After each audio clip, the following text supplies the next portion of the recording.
नमस्ते। आज के इस खास विश्लेषण में हम सीधे एक बहुत ही दिलचस्प और गहरे विषय के अंदर उतरने वाले हैं। हमारा मकसद दुनिया के सबसे पुराने धर्मों में से एक को बिना किसी लाग लपेट के बिल्कुल निष्पक्ष और तथ्यात्मक तरीके से समझना है। हम इस प्राचीन व्यवस्था के ब्लूप्रिंट को, इसके मूल सिद्धांतों को डीकोड करने वाले हैं, ताकि इसके पीछे का जो असली गहरा ज्ञान है ना, वो एकदम शीशे की तरह साफ हो जाए। तो चलिए, बिना वक्त गंवाए शुरू करते हैं। जिसे आज दुनिया आमतौर पर हिंदू धर्म कहती है, उसका असली और बहुत ही प्राचीन नाम दरअसल सनातन धर्म है। सनातन शब्द सुनते ही एक ठहराव सा महसूस होता है ना। इसका सीधा सा अर्थ है शाश्वत, यानी वो जो हमेशा से था, जो आज भी है और जो हमेशा रहेगा। मतलब ये कोई सीमित सी विचारधारा या सिर्फ एक किताबी नियम नहीं है, बल्कि हमेशा हमेशा चलने वाला एक अनंत खुला रास्ता है। और इस व्यवस्था को समझने के लिए आज की हमारी चर्चा कुछ इस तरह आगे बढ़ेगी। पहला, सनातन धर्म का एक संक्षिप्त परिचय। दूसरा, इसके मूल सिद्धांत और मान्यताएं। तीसरा, ज्ञान के पवित्र ग्रंथ। चौथा, जीवन के 4 पुरुषार्थ। और अंत में पांचवां, इसके त्योहार और जीवन शैली। तो सबसे पहले बात करते हैं भाग 1 की, सनातन धर्म एक परिचय। किसी भी विचार को समझने से पहले उसके ऐतिहासिक पैमाने को, उसकी उम्र को समझना बहुत जरूरी हो जाता है। हमारे स्रोत बताते हैं कि हिंदू धर्म या सनातन धर्म विश्व के सबसे पुराने धर्मों में से एक है। जरा सोचिए, सदियों से बल्कि सहस्त्राब्दियों से चली आ रही ज्ञान की एक अटूट श्रृंखला। इसकी यही प्रचंड प्राचीनता ही इसे इतना विशिष्ट और दिलचस्प बनाती है। अब बढ़ते हैं भाग 2 की तरफ, मूल सिद्धांत और मान्यताएं। अब इसकी वैचारिक नींव पर आते हैं। यहाँ सबसे दिलचस्प बात यह है कि इस धर्म में सर्वोच्च ईश्वर को एक ही माना गया है, जिसे ब्रह्म कहा जाता है। लेकिन, और ये एक बहुत बड़ा लेकिन है, इसकी असली खूबसूरती इसकी विविधता में है। यानी एक ही सर्वोच्च शक्ति है, पर लोग अपनी व्यक्तिगत श्रद्धा के अनुसार उसे विष्णु, शिव या दुर्गा जैसे अलग अलग रूपों में पूजते हैं।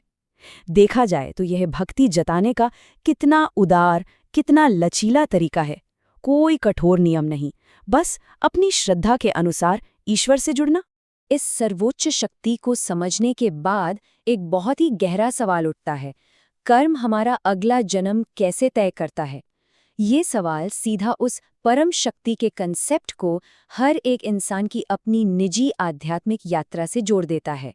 तो इसका जवाब छिपा है कारण और परिणाम, यानी कॉज एंड इफेक्ट के एक बहुत ही सटीक, लगभग वैज्ञानिक से लगने वाले चक्र में। कर्म का सीधा सा मतलब है वे काम जो एक इंसान करता है, और पुनर्जन्म वो दरअसल इन्हीं किए गए कर्मों का एक डायरेक्ट रिजल्ट है। आसान शब्दों में कहे तो जैसा बोओगे वैसा काटोगे। इंसान जैसा कर्म करेगा उसे वैसा ही फल मिलेगा, और उसी से उसका भविष्य तय होगा। ये आत्मा की यात्रा का एकदम साफ और निष्पक्ष नियम है।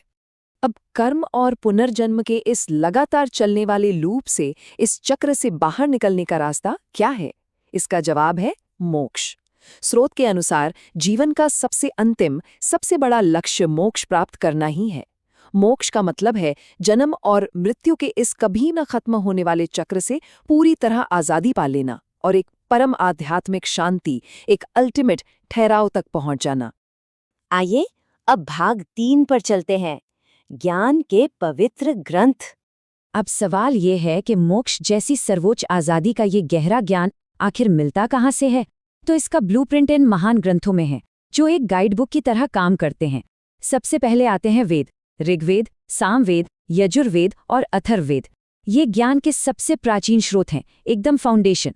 फिर है भगवद गीता, जहां भगवान कृष्ण और अर्जुन के बीच के उस कमाल के संवाद के जरिए जिंदगी जीने का सही रास्ता बताया गया है।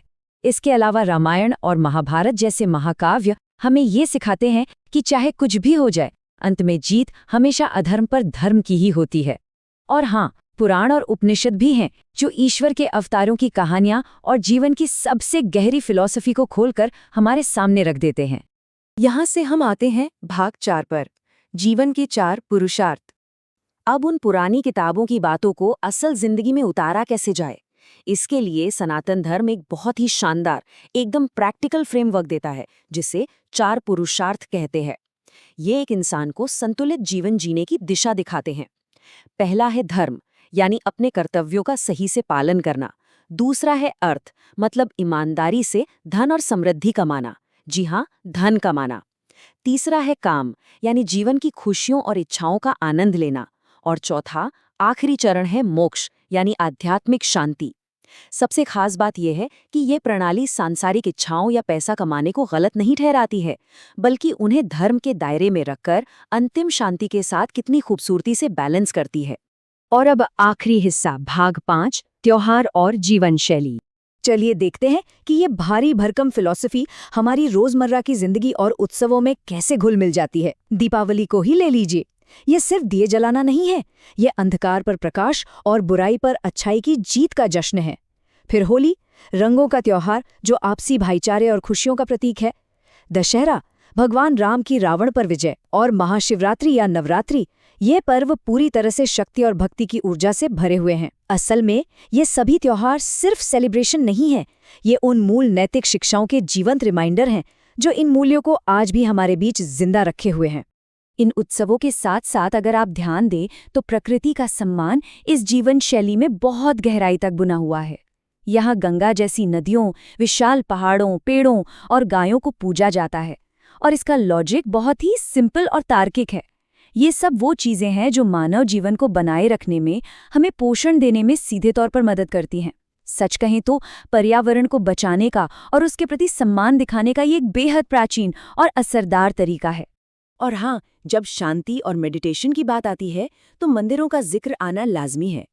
लोगों को अक्सर लगता है कि मंदिर सिर्फ पूजा करने की एक बिल्डिंग भर है, लेकिन असल में ये शांति और सकारात्मक ऊर्जा के बहुत शक्तिशाली केंद्र होते हैं। ये वो जगहें हैं जहाँ पूरा समुदाय एक साथ आता है और एक सामूहिक आध्यात्मिक ऊर्जा, एक कलेक्टिव पॉजिटिव एनर्जी का संचार होता है। इन सब के ऊपर एक ऐसा नैतिक नियम है जो पूरी इंसानियत के लिए एक अल्टीमेट स्टैंडर्ड सेट करता है, अहिंसा परमो धर्मः। इसका सीधा सा पर बहुत गहरा मतलब है कि अहिंसा ही सबसे बड़ा धर्म है। ये इस पूरी लाइफस्टाइल के एकदम टॉप पर बैठा हुआ नियम है। ये सिखाता है कि दुनिया के हर एक जीव के प्रति, चाहे वो इंसान हो या जानवर, दया और करुणा रखना ही हमारा सबसे बड़ा कर्तव्य है।